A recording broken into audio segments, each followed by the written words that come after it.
আসসালামু আলাইকুম।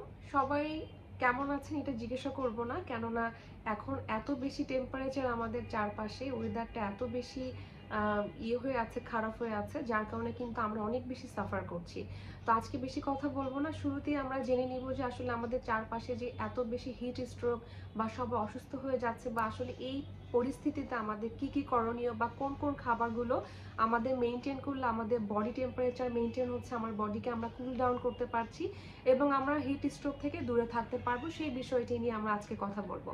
তো প্রথমে চলুন জেনে নিই যে কোন কোন খাবারগুলো আমাদের শরীরের টেম্পারেচারকে মেনটেন করতে পারে। শুরুতে আমরা বলছি যে ওয়াটারমেলন মানে তরমুজ। তরমুজ কিন্তু অনেক বেশি পানিযুক্ত একটি ফল, যেটার মধ্যে কিন্তু ম্যাক্সিমামই আমাদের পানির পরিমাণটা বেশি থাকে। এটার পাশাপাশি কিন্তু এখানে আমরা অনেক বেশি ইলেকট্রোলাইট পেয়ে থাকি, যেটা কিন্তু আমাদের এই সময়ে সোয়েটিংয়ের সাথে যে পানির সাথে আমাদের ইলেকট্রোলাইটগুলো ইমব্যালেন্স হয়ে যাচ্ছে সেটা মেনটেন করতে সাহায্য করে থাকে।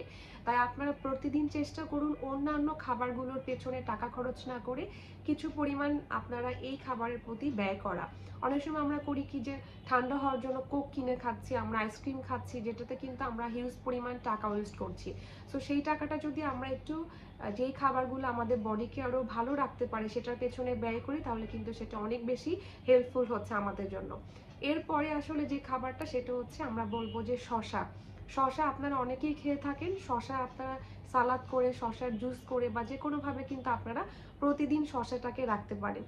আর আমরা যেটা করব যে প্রোবায়োটিক রিচ খাবারগুলোকে আমাদের ইনশিওর করতে হবে। মানে হচ্ছে টক দইটা, আমরা বারবার বলে থাকি ভিডিওর মাধ্যমে যে টক দইটা কিন্তু আমাদের স্বাস্থ্যের জন্য খুবই ভালো। এটা আমাদের বডি টেম্পারেচারকেও কিন্তু মেনটেন করছে, পাশাপাশি আমাদের ডাইজেশনটাকে ইমপ্রুভ করতে পারে। তাই এই প্রচণ্ড গরমে আপনি টক দইয়ের পানি দিয়ে মিক্স করে খেতে পারেন, বা টক দইটাকে আপনি সালাদের মাধ্যমে খেতে পারেন, বা আমাদের বিভিন্ন ধরনের প্রোবায়োটিক ড্রিঙ্কস পাওয়া যায়, সেটিও কিন্তু আপনার খাদ্য তালিকায় রাখতে পারেন। তারপরে আমরা বলবো যে কোকোনাট ওয়াটার বা ডাবের পানি। ডাবের পানিটা আসলে কি আমরা জানি যে এটার মধ্যে কিন্তু পটাশিয়াম, সোডিয়াম বা অন্যান্য উপাদানগুলোও থাকে। তাই যাদের কোনো ধরনের কোনো সমস্যা বা স্পেসিফিক প্রবলেমটা যাদের ডাবের পানিতে নেই, তারা চাইলে কিন্তু প্রতিদিন একটু ডাবের পানি রাখতে পারেন, কেননা ডাবের পানিতে আমরা কিন্তু পানির পাশাপাশি ইলেকট্রোলাইট কিন্তু আমরা পেয়ে যাচ্ছি। আর যেহেতু আমাদের ঘামের কারণে বা সোয়েটিংয়ের কারণে কিন্তু শরীর থেকে ইলেকট্রোলাইটও ইমব্যালেন্স হয়ে যাচ্ছে, তাই ডাবের পানিটাও কিন্তু এই সময়ের জন্য খুবই উপকারী। আর এরপরে যেটা আমরা বলবো সেটা হচ্ছে লেবু পানি। লেবু পানিটা কিন্তু আমাদের ভিটামিন সিটা প্রোভাইড করছে এবং পানিটার স্বাদটাও কিন্তু বাড়িয়ে দিচ্ছে। যে ইনগ্রেডিয়েন্টসগুলো আমরা লেবুর মধ্যে পাচ্ছি সেটা কিন্তু আমাদের বডিকে কুল ডাউন করতে সাহায্য করে থাকে। তাই লেবু পানিটা আপনারা যে কোনো গরম পানি বা ঠান্ডা পানিতে প্রয়োজন নেই, নর্মাল পানির সাথে লেবুটাকে মিক্স করে কিন্তু আমরা লেবু পানিটা রাখতে পারি বা লেমনের তৈরি করতে পারি, যেটা আমাদের এই সময়ে খুব বেশি প্রয়োজন। আর খাবারের তালিকায় আমাদের খেয়াল রাখতে হবে যে আমরা অতিরিক্ত যেন ভাজা পোড়া খাবার বা সফট ড্রিঙ্কস, কোল্ড ড্রিঙ্কস যেমন কোক, পেপসি, আমরা আসলে এগুলো অনেক বেশি খেয়ে ফেলছি। এই ধরনের খাবারগুলো থেকে অবশ্যই দূরে থাকতে হবে, কেননা চা, কফি এবং এই কোমল পানীয় বা সফট ড্রিঙ্কস, কোল্ড ড্রিঙ্কস এগুলো কিন্তু আমাদের ইউরিনেশনকে বাড়িয়ে দিতে পারে, যেটাতে কিন্তু আমাদের উল্টা আরও ডিহাইড্রেশন হতে পারে। আর মনে রাখতে হবে ডিহাইড্রেশনটার কারণে কিন্তু আমাদের এই হিট স্ট্রোক বা এই ধরনের সমস্যাগুলো কিন্তু অতিরিক্ত হতে পারে। তাই অবশ্যই সবার আগে যেটা বর্জনীয়, এই ধরনের সফট ড্রিঙ্কস, কোল্ড ড্রিঙ্কস এবং চা, কফিটা এটা মাস্ট আপনাদের শরীরকে করতে পারি, ডিহাইড্রেট করতে পারি। এই কারণে এই খাবারগুলোকে এখন অবশ্যই আপনাদের, বিশেষ করে যতদিন পর্যন্ত এই টেম্পারেচারটা হাই থাকছে ততদিন পর্যন্ত এই খাবারগুলোকে আমাদের বর্জন করতে হবে।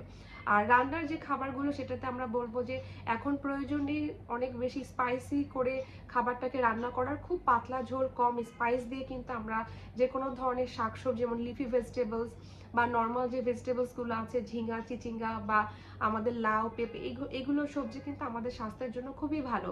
তাই চেষ্টা করতে হবে যে খুব বেশি একটু কষিয়ে মশলা করে খাবারগুলোকে না খেয়ে আমাদের খুব সহজভাবে একটু পাতলা ঝোলের তরকারিগুলোকে খাওয়া। বিশেষ করে এখন সজনের ডাঁটা পাওয়া যাচ্ছে, আরও শাকের ডাঁটা পাওয়া যাচ্ছে, বা আমাদের চিচিঙ্গা, চাল কুমড়া, এগুলো কিন্তু খুব বেশি অ্যাভেলেবেল। এগুলো সবজি আপনারা প্রতিদিন খাদ্য তালিকায় রাখেন এবং এখানে খুব বেশি স্পাইস ব্যবহার করার প্রয়োজন নেই।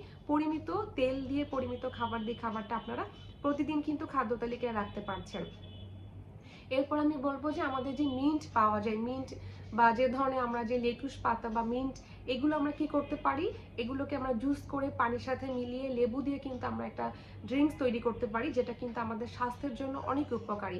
অনেক সময় কিন্তু আমরা এটার মধ্যে টক দইটাও মিক্স করতে পারি, যেটা কিন্তু আমরা ফ্রুটসের সাথে মিক্স করে বা আলাদা পানি দিয়ে মিক্স করেও কিন্তু খেয়ে ফেলতে পারি। তো এই খাবারগুলো যেগুলো আমি নাম বলেছি, এগুলো আমাদের চেষ্টা করতে হবে প্রতিদিন একবার করে এই খাবারগুলোকে আপনার খাদ্য তালিকায় ইনক্লুড করা। আর যেহেতু অনেক বেশি টেম্পারেচার, তাই যতটুকু পারা যায় একটু নর্মাল টেম্পারেচার যেখানে আছে বাইরে না যাওয়া। যারা আসলে বেশি বাইরে যেতে হচ্ছে তাদেরকে তো আসলে কিছুই করার নেই, তাদের অবশ্যই সাথে খাবারে পানির বোতলটা রেখে দিবেন, যেন আপনি একটু পরপর পানিটা খেতে পারেন। কারণ পানি মাস্ট আমাদের বডি টেম্পারেচারটাকে ঠিক রাখা, প্লাস হাইড্রেটেড রাখা, প্লাস হিট স্ট্রোক থেকে দূরে থাকতে গেলে কিন্তু পানি প্রচুর পরিমাণে গ্রহণ করতে হবে।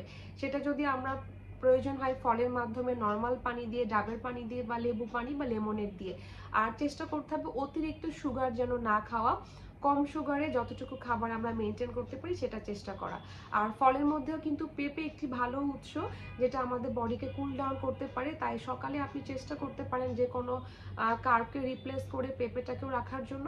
আর যাদের ওজন অতিরিক্ত বেশি আছে, যাদের হার্টের রিস্ক ফ্যাক্টর বেশি, যাদের হাইপার টেনশন আছে, তাদেরকে কিন্তু এই সময় অধিক সচেতন হতে হবে। কেননা এই সময় কিন্তু আপনার যে কোনো কাজের স্ট্রেস বা মেডিকেশন বা যে কোনো ধরনের ডিজিজগুলো থেকেও কিন্তু হিট স্ট্রোক হওয়ার চান্স অত্যন্ত বেশি থাকে। তাই আপনাদেরকে চেষ্টা করতে হবে এই সময় একটু টেনশন ফ্রি থাকা, রিল্যাক্স থাকা, টেম্পারেচারটাকে বডির মেনটেন করা, বা একটু ঠান্ডা টাইপের প্লেসে মেনটেন করা।